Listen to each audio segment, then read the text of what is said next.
Kunduz Hospital airstrike.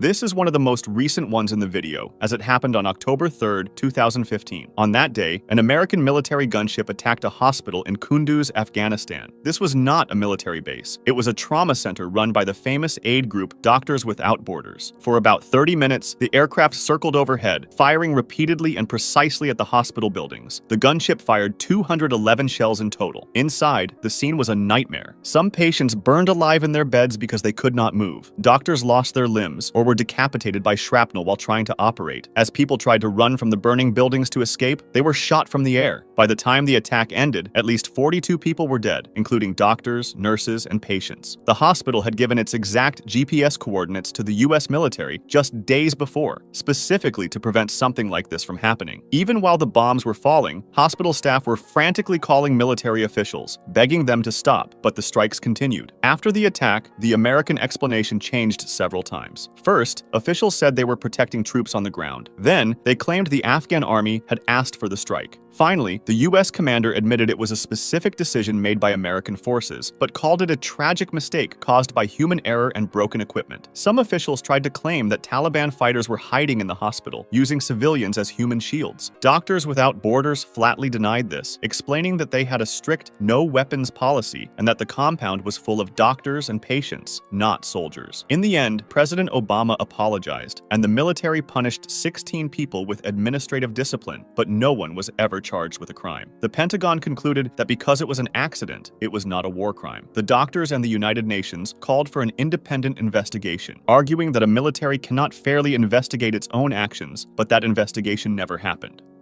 Mahmoudiya killed.